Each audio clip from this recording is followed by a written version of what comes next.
Well, good afternoon, everyone. And sorry for this delay. It was not expected. That's what change is all about of the unexpected and unexpected moments. I welcome you all.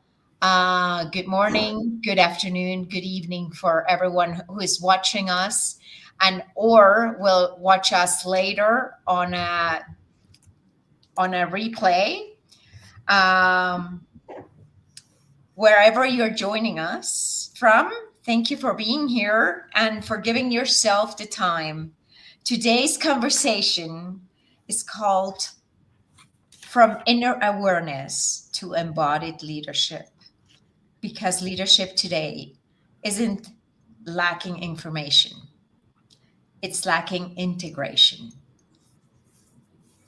We live in the time of complexity, pressure, and constant change. And in those moments, leadership is not what we know, it's how we show up. This is the second conversation I'm hosting with Delany, because our first one made something very clear. Awareness is essential, but it's not sufficient.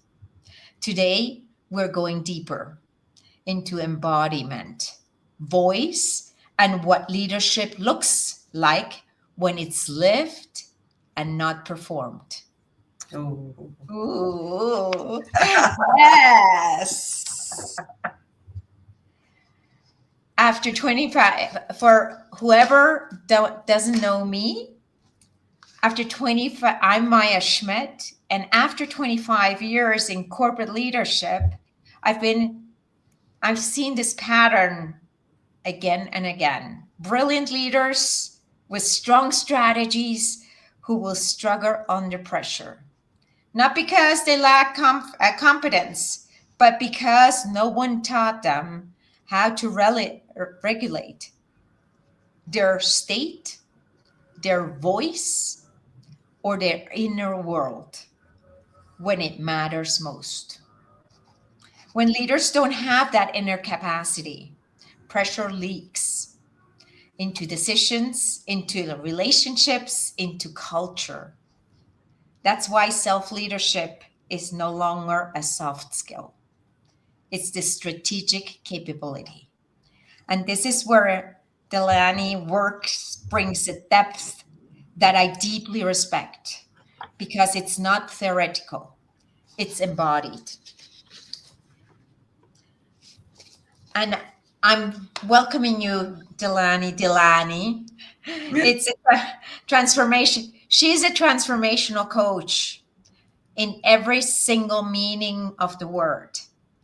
Neurospiritual guide, speaker, writer, musician, and voice alchemist.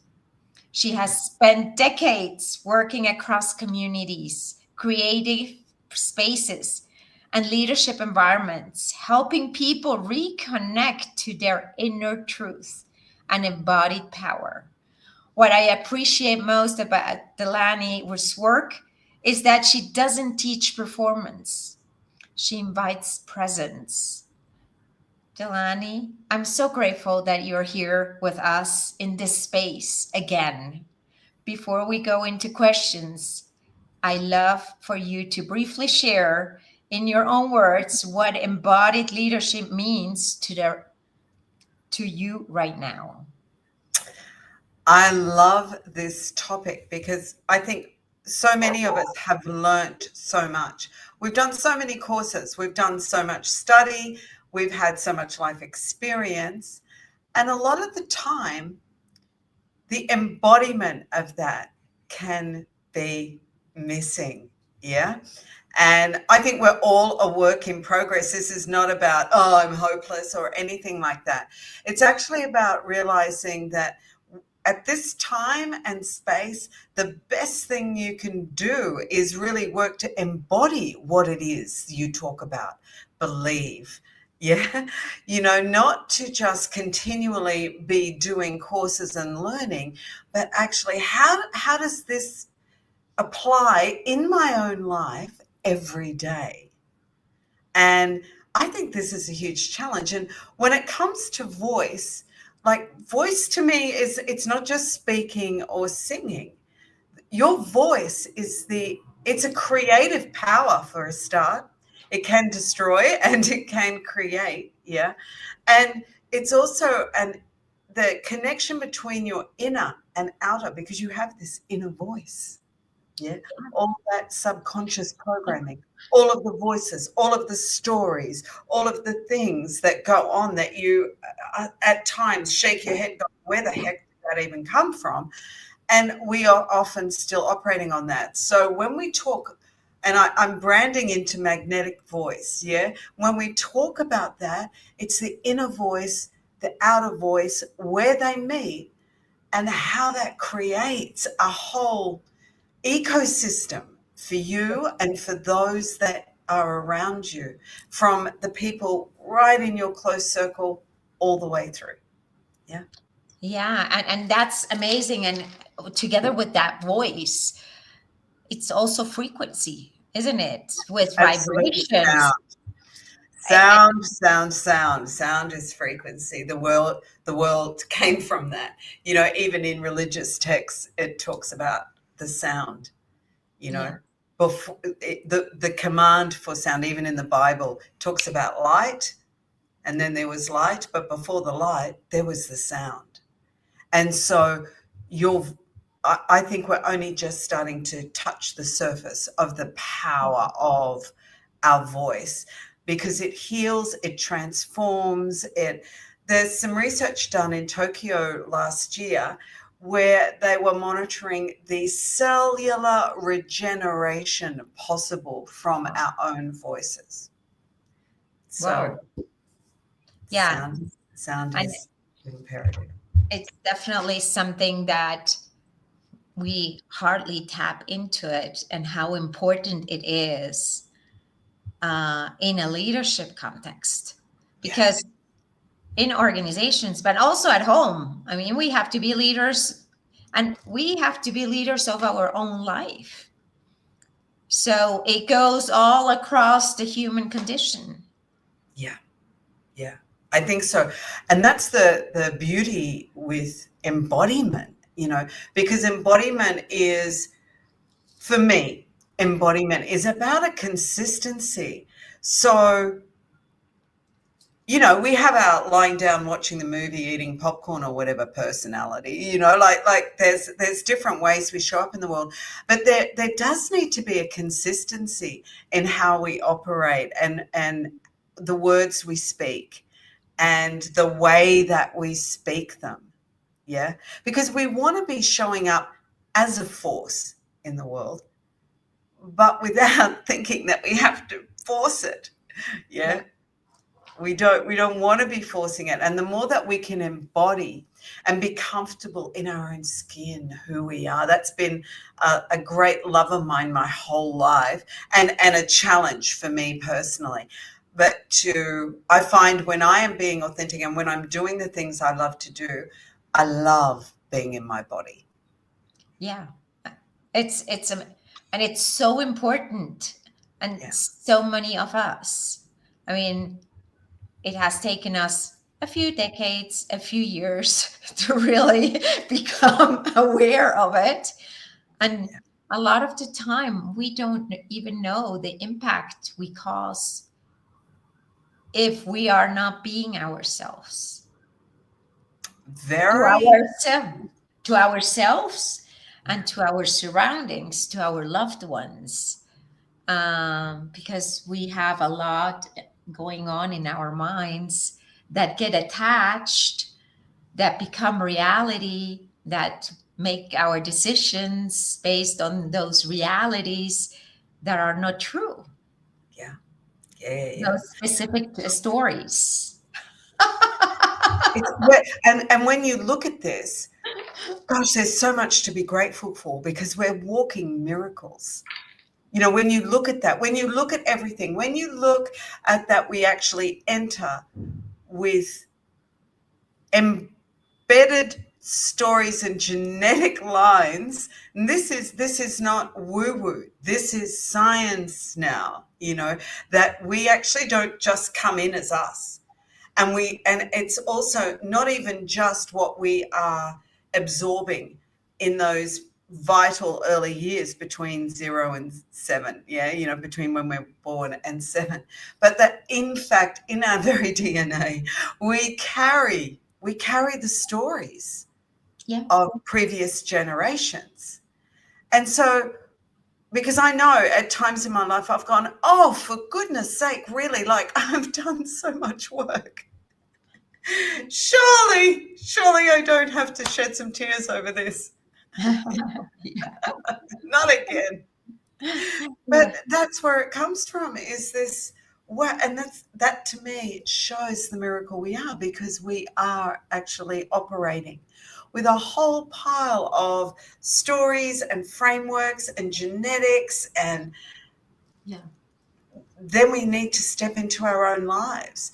And that's, I think, why the world is evolving as it is. And we have some real challenges, because we have things like AI that are fantastic contributions, and at the same time can actually disconnect us from ourselves and from our authenticity and how we express ourselves. This is where, to me, the voice, our voice is becoming absolutely vital to grab hold and expand and really step into it. You're saying something so relevant and so impactful. Now, that voice, how do we humans actually, sometimes we get up in a bad mood. Sometimes we just don't know. We didn't sleep well. We're tired. And equally the voice is impacted in that, because our voice, our tone of voice and our vibration will be also lower. Can we as humans change that? Absolutely. Like there's a couple of streams here, because there's the physiological. And so when your voice is tired, like at the moment I've had a cold, so you can probably, I'm a bit drag queen sounding. My voice is sitting low. And I tend to sit low, like I sit on my vocal folds, rather than talk up in my, bring it up into the head. And so there are physiological things that you can do. Stretching. I mean, we should always stretch anyway when we wake up, and the neck rolls and all those things. Some things to actually lubricate the voice. So things like sirens and where you make that NG sound, and people think that that's actually just for singing, and it's not. It's when we have to speak and our voices are tired, then these things, that relaxation, that pulling in of energy, because energy free flows around us everywhere. And so that's that beautiful power of 3. Stop, hand over heart, breathe. Breath is a superpower. Yeah. And so those kind of physiological things will support your voice. But in here, this little beauty in here, that mind, yeah. And I use the power of 3 with that, like, stop. And what I'm saying is stop the thinking, stop that stream. Yeah. But be kind. Connect in with your heart, because heart-brain coherence absolutely supports you to change the way you're thinking. Yeah. And there is also, Tony Robbins talks about, we are here to live our beautiful state, in a beautiful state. And sometimes it's kind of difficult, I would say. Well, how do I change that? It's So you have a whole pile of things, you have that, because when we move our bodies, when we engage our bodies, immediately our state is going to change. So if you stand up and start nurturing yourself, actually do some things, bring into action some forward motion, that's going to change your state. And it's not that you are trying to get rid of your mind. That does, why would you want to get rid? It's an incredible tool. Yeah, it's what you want to change is the stories that it's telling. So you get into those states. You play music as well. Music is super powerful. You sing along, because that vibration in your body will drop cortisol levels. It will raise the happy hormones, and all of that assists you in changing the story. But you must acknowledge, that's where awareness comes in. You've got to acknowledge the story. Oh, I'm tired. Oh, I feel. And so, yes, of course there are days, but do you want to stay with that? Or do you want to tap into the power, the true power of you as a human being, and change that from I'm tired to, okay, yep, I'm tired. Body, what can we do here? Sure. Let's start doing some things to build the energy, because that's the magic. Yeah. That's the magic of being human. We can do that. Yeah, and we have all the full capacity, but what we sometimes we haven't practiced it, and it's about practicing it. Because when you become aware, okay, I'm in my bad mood, I'm tired, then I need to move. Because when we move, all our systems get moving. Our nervous system, our cognitive system, our motor system, that all moves energy within us. But we have to be aware, and we want to be the one that wants to move that, and then practice. At first, it might take you an hour or 2 or 3, but the more you practice, the more, it becomes easier and easier, and it's a habit. It becomes a habit. Yeah. I had one day, well, sometimes you have a lower day, and I had a conversation with my daughter, and she said, Mom, you have to cancel the live that you have in about 4 hours. I said, no, but I need to hang up right now, because I need to get going, so my state can be at my best self when I'm going live, so I can serve better the audience. She said, oh, come on, Mom. I said, yes. And I was able to do it because I've been practicing it.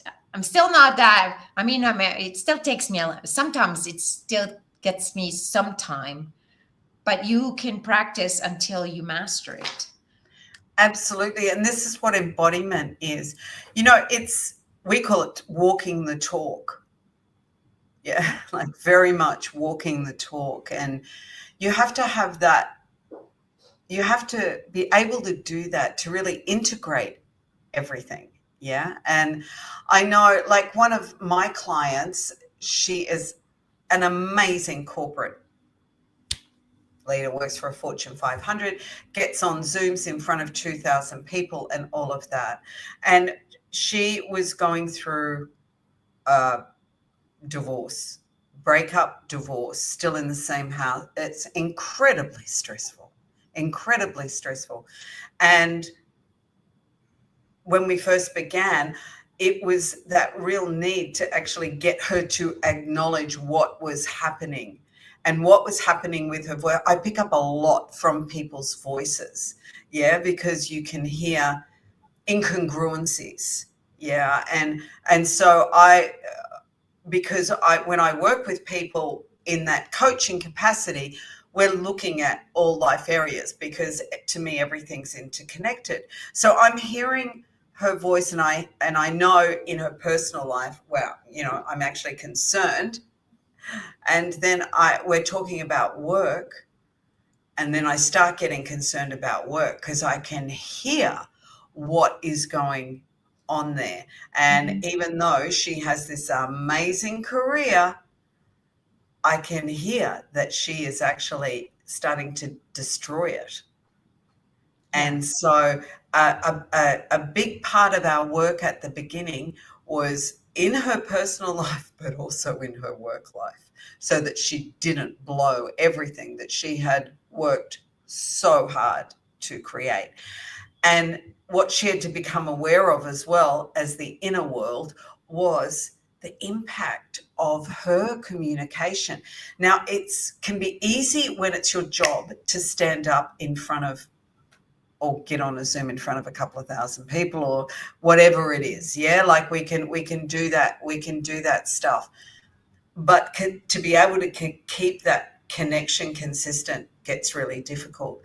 And what was happening was it was impacting on her, close management, because there's always the layers of management and team. And so it was just such a relief to have been able to work with her to get that congruence going and her not actually damage her career. And she's gone on to, oh my gosh, she's just powering. It's amazing. But this is the power of your voice. Like, as someone who works with voice, I can actually hear it. And then that gives me information that I can ask questions about. But you can do that yourself as well. Like, if your voice is really cracking, what's going on? Is it you just need rest? Are you ignoring something? Because these bodies are giving us messages and information all the time. Yeah. And we tend to ignore it. Oh, it's just, or when, well, different people have different stress parts. Some have it here in the neck, some have it in the lower back, some have it in the stomach, and we just say, well, yeah, I'm a little bit stressed. And we get it on and pass it, and yeah, it will go by. It's now as stressful because we have business plan and it's going to go by. Or I know I'm working 12, 14 hours right now, but it's just a little bit, and it's never a little bit. It's never a low time. And we let it pass, and then it becomes automatic pilot. And that's when most of the time leaders' pressure just gets out of control and impacts not only their own leadership, but their collaborators, their direct reports, their collaborators, their clients, and also their homes. Absolutely. It was really interesting. For 6 years, I worked with a national law firm in Australia. And I believe it or not, my job was to go in and get them in the training centre. I would get them singing. That's what I was doing. And it was such an amazing experience. Yeah. And the course that they would all have to do, everyone in the company, it was at that time one of the fastest growing law firms in Australia. And they would come in, and it was called You're the Voice, because as a lawyer, you are. Yeah. And so it was really appropriate to be there. And the singing, the way I work with voice, even if it's singing, is it goes way beyond just singing. It's a real connection to yourself and your power. But I got to talk to a lot of lawyers, and that was super interesting to find out the stress levels. Mm-hmm. The major problems with debt, massive debt, big income, massive debt, drug use, as in legal drug use, prescribed medication to deal with stress. Oh my goodness. Yeah. It was really, really interesting. And then I later on met another lawyer who had just retired, and she was an Australian lawyer, and she was telling me her experience of her burnout, Mhm. and then she told me all that and more about the state of lawyers, yeah, and the stress levels. And I think it would more than likely apply to all It's not really. only lawyers, it's physicians, it's leaders in the corporate world, in organizations, in institutions, even in educational system, because today we deal with uh, so much change. We as humans are just not made for change. A basic need is certainty, and change causes uncertainty. So we are, it's normal to resist change. Yes. Yeah.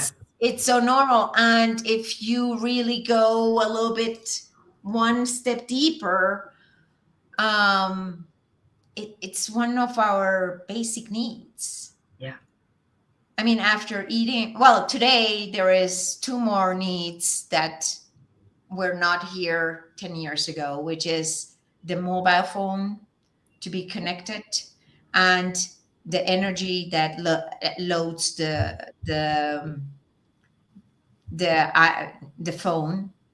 Those are the primary needs now in the new Maslow. Then comes drinking, eating, have a roof under us, and then comes security. So whenever there is chaos, generally, when there is pressure, there is chaos because we can't see clear. Yeah. And that causes a lot of stress. And if you have maybe noticed, if we don't have a plan or we don't have certainty, the humans put a plan into place. They put something that anchors in security for them, a certainty, a certain environment. And that is automatic. But when it's too much pressure, when the pressure is bigger, then then more pressure comes on. I mean, then it's judging. It's, how do you say it? It's made gigantic, Yeah. and people Yeah. cannot deal with that. And Yeah. that's when the impact is so negative, actually. Yeah. Yeah. And we're in a time of massive change, not just AI, but that. What was actually predicted to be happening 10 or 15 years is now in the next two. So you can probably say in the next year, because it's traveling so fast that most people don't even realize. Yeah. We live in a time where that interconnectivity is often impacting true connection. And I think we can see this. I was listening to a group of teenagers talking about ChatGPT Mhm. and the reasons that it was such an effective companion and friend. That it was, then these were articulate, intelligent young people, about 14, 15, I'd say. And to them, it is more reliable than most adults as far as they're concerned. It Wow. knows them better. Now, Yeah. this is a computer system, and no matter how much you want to make that human, it's not human. No, no. So to have young people saying that they trust it more is showing us a great deal about how we're running things. And when we watch things, I think what often happens is we go into denial. So I will just, it's all too much. So that safety that's required, that certainty, we just go into denial then of Yeah. what is really happening. Yeah. And Yeah. that's not going to serve us. It's not going to serve our kids. it's not going to serve creating a way of being in the world that is healthy and is happy. Yeah. Well, yeah. And what you just said is, it is true, because there is a trust recession going on everywhere. So what does that lead to us to? And I would like to know what's your point of view on that. But the more AI there is, or the more technology there is, the more human we need to become to compensate that, because our kids are requiring that. Absolutely. Absolutely. Like connection is king, and queen. Yeah. Connection is everything with being human, and authenticity. When we're pretending, when we turn life into a performance rather than being real.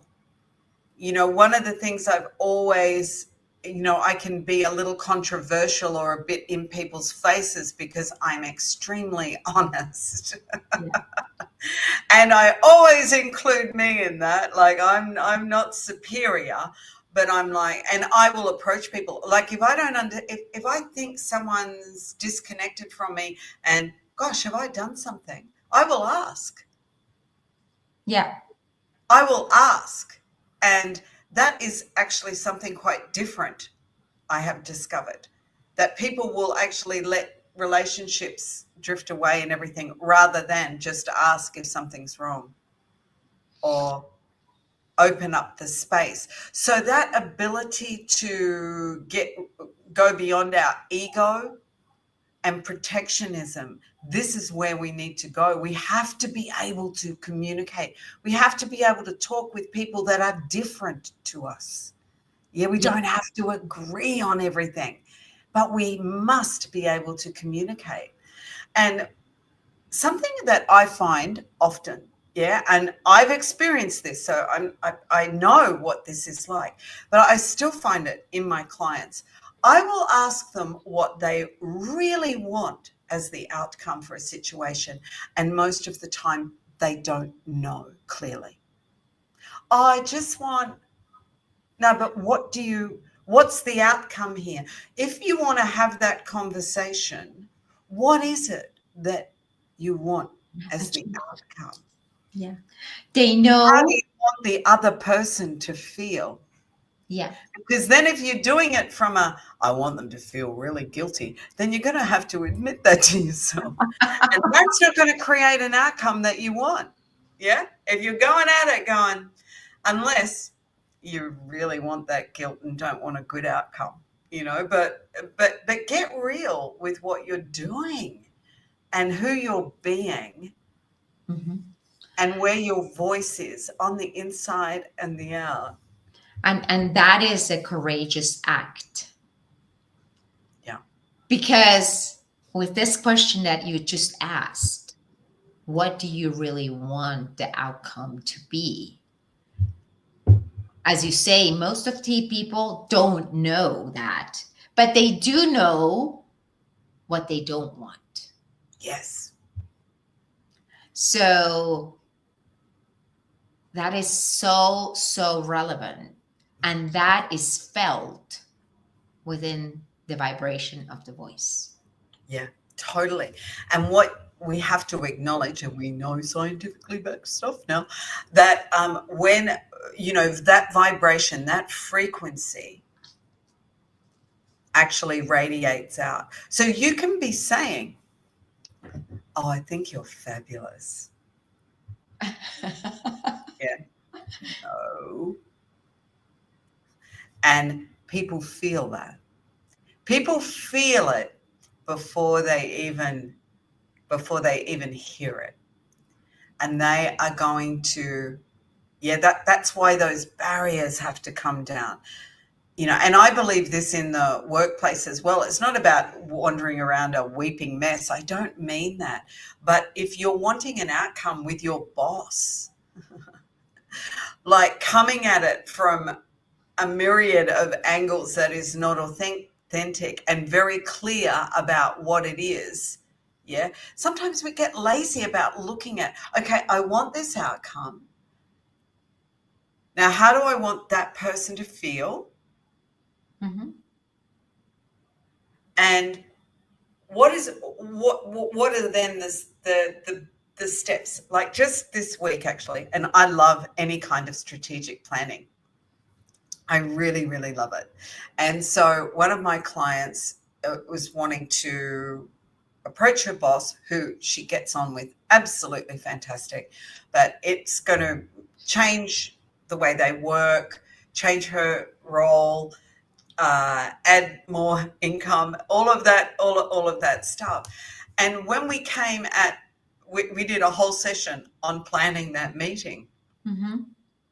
It was fantastic to see her just go, oh my God, oh my God, oh my God, with every question. And hey, remember to put fun in there, because fun is important to her employer. He likes having fun. So make sure your whole energy around that is fun. Like, look at how the other person receives information.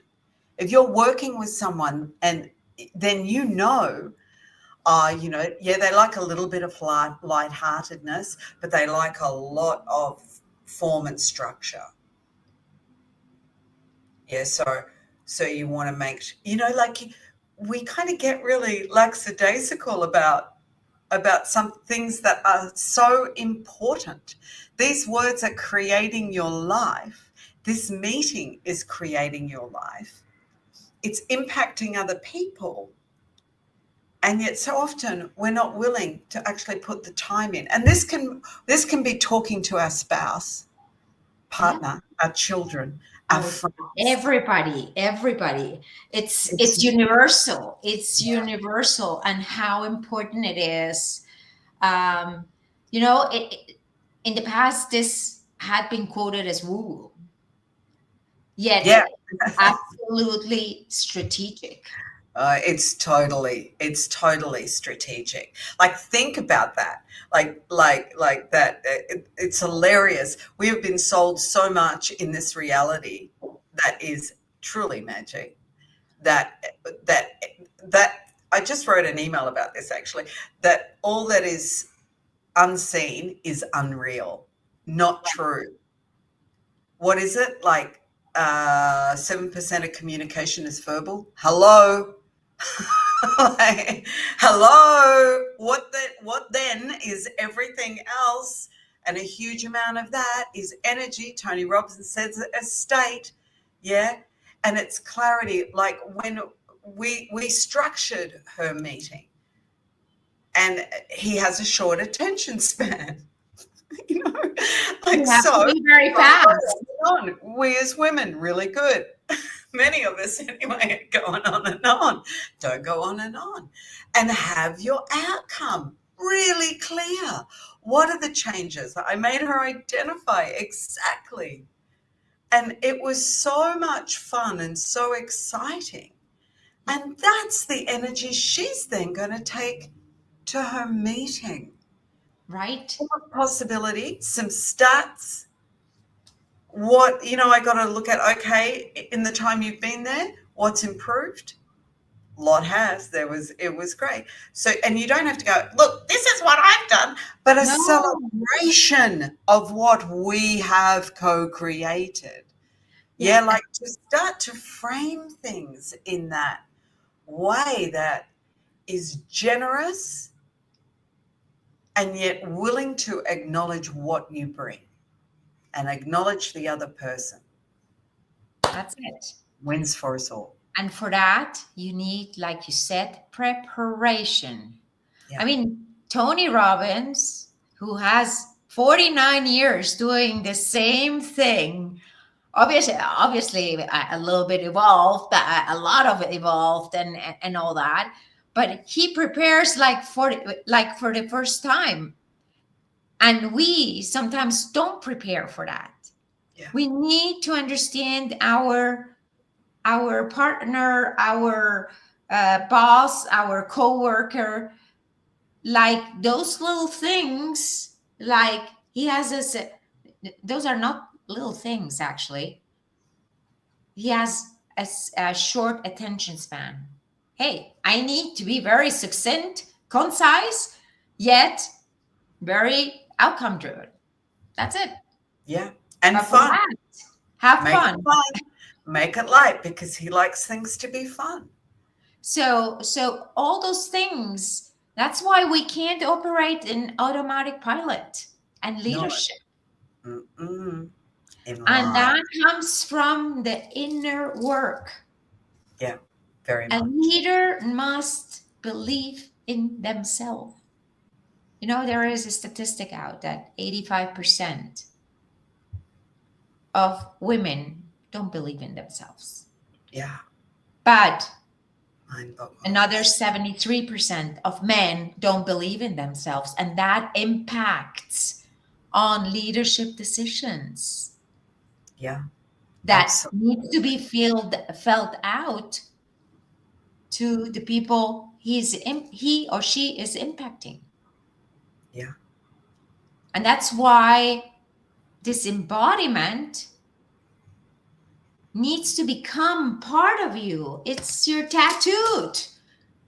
Not only tattooed, it needs to breathe inside of you. Yeah. Every cell. So, how do you see, you know, all those pressures that we live in the day in, day out?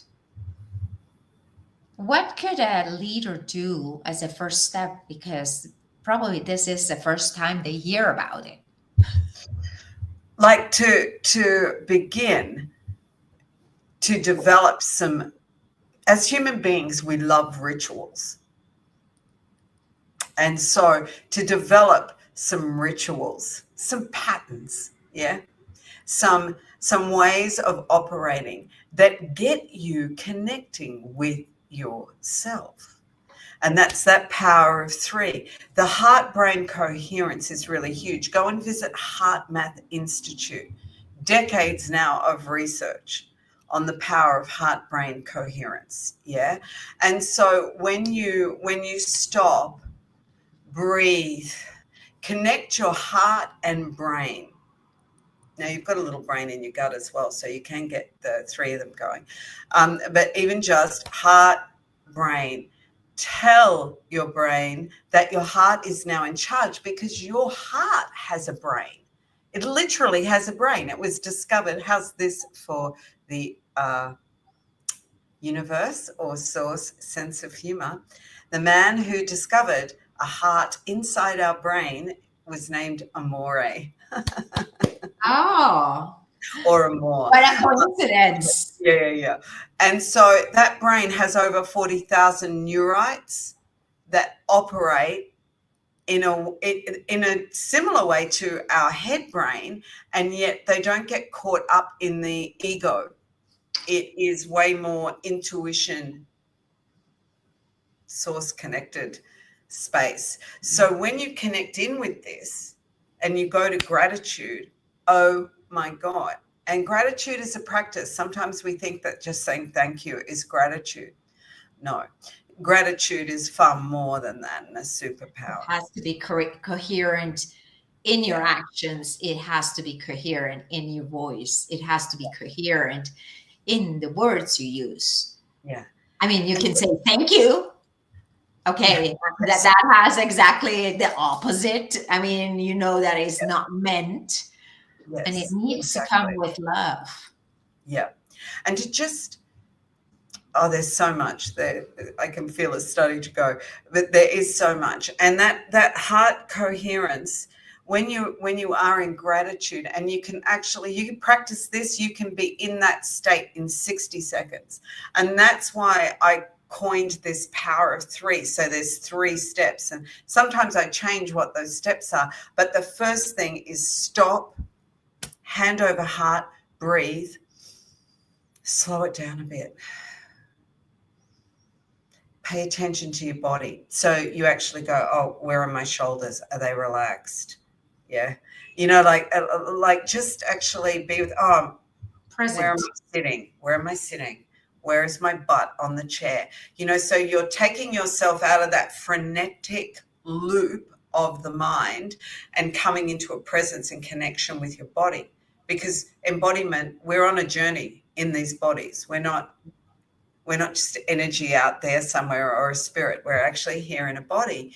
And so when you do that, and you can do this so fast, and now, I've been practicing this so long that sometimes I'll be working or doing something and I will feel my hand go on my chest and I will feel my body change. It's like this sighing, like that. Oh, it Thank just you. goes into a yes. I'm here. And because especially in computer land or we're working or whatever, we actually do disconnect from our bodies, as well, like we're working away or we're writing or whatever. And you can find yourself in a really weird position because you're so into what you're doing, you've disconnected with your body. So coming back to that body connection is so powerful. If you start practicing this, it will change your whole life. Yeah. But that's a first thing that you can do. And you don't have to spend a lot of time on it. You can just stop. Okay. Head, brain, heart's in charge. I'm grateful. What am I grateful for? And we all know now we've all heard about gratitude. We've all heard about gratefulness practice and all of that. So when we step into that, it completely changes our state. And we get, like you could even hear it in my voice then, the sense of calm. Like there was a different calm. Yeah. Yeah. And I do this if my partner and I are arguing. And I'll do that because I can get so intense. Yeah. And it brings me back to me. Right. And that's so important, it doesn't take a lot of time. No. But it's a commitment to yourself Yeah. to say, okay, stop and be present. Yeah. How many times we are not present, not even with ourselves? And they are still called soft skill out there, but they are all strategic skills that we need, as you say, to embody. Yeah. And for the audience, I know we're 10 minutes over, but we started a little bit late. So we're going to go another 5 minutes. Is that okay? If you have to leave, obviously you can come back. That's the good thing, that the live is on stream, so you can come back and finish it. But there is one more question that I have, in the sense of, besides what leaders can do, what can also collaborators do besides what you just said? Because that is for everyone. Yeah. Yeah. Absolutely. That collaborators, like when we're collaborating, we need to find out how each other work. We're all different. We have much in common, but we're all different and we receive the world different. I've worked with Aboriginal people with disabilities, including people with autism. I have traveled the world, lawyers, I've traveled the world and done things that show me that we all receive information through many filters. So when we're collaborating, and to make it fun, like the adventure of how do we work together? Like, hey, how do you do things? Like, I know a friend and I who are doing a project. It was like, I said, well, I work really well if an email starts the project or, a Google Doc or whatever, and then you add in, and then you add in. Sorry, I add in, and then you add in again, like to start to cook it like that. I really, I'm very visual, audio, as well. Like knowing how you work, but you need to know how your collaborators work and how they receive information, and to be willing to pause and always ask. That's right. Does this make sense? That is so important. And that's part of the acknowledgement. Yeah. So they feel that they are heard, that they are considered, that they are integrated. And that always has, plus you will feel that in the voice that you express it. Yeah. Because when once is valued, once it's you feel part of it, the engagement and the performance will be higher, which will have an impact, a positive impact at the end of it, in productivity, in performance, in the results of the company. Absolutely. And something else that I find vital, because I'm quite an intense person, and so getting out of judging, like if I go, oh, if I hear myself do that, then I'm pretty well, I've got to stop right away and look at that. So that's another, and maybe we can talk about that another time, because that's a huge I thing know. in our Yes. interactions. Yeah. Delany, do you have any word of wisdom? I mean, you have so much, but do you want to leave a message to our audience that is listening to us on this amazing topic that we sometimes don't take it for granted? Our voice has so many attributes, so many functions, and so many impacts. So any message you want to leave them with? Yeah, come and do an event with me and experience a different connection with your voice, but also for yourself. Pay attention. Yeah, listen, listen to yourself as well as others, and remember that whole importance of the filters. That we are living our lives through a set of filters and lenses. Yeah. The way we see things, even the way we hear things. And so do not take it for granted that we're understood. Yeah. Not take it for granted that we're even understanding what the other person is saying. Check in. Yeah. It's actually okay to have a high level of commitment to clear and conscious communication. And if we're going to move forward in this incredibly chaotic world that's going on around us, not the world, the overlay, yes, our societies, then these are not soft skills. These are essential and vital Right. for everybody. So just begin there. Power of 3 and pay attention. Amazing, amazing, amazing. Thank you so much, Delany, for your time, for your wisdom, for bringing in such a topic that is so relevant, so impactful, yet until today not so spread around Yeah. organizations in our lives, because we are sometimes not as present as we should. And I cannot, words can't express how grateful I am. And thank you so, so much. For the audience, thank you for listening to us. And leave us comments. We'll be glad. And if you want to go to the event, just also leave comments on our profiles in LinkedIn, in Facebook, and Instagram. We are all in all 3 of them, on YouTube too. So please do leave us comments, and we will get back to you very gracefully and in greatness. Great. Thank you. Beautiful. It's been fun. I look forward Yeah. to the I future. Yes, and we will be back. I Yeah. hope so. Definitely. Definitely. Thank you. Thank you all. Bye-bye.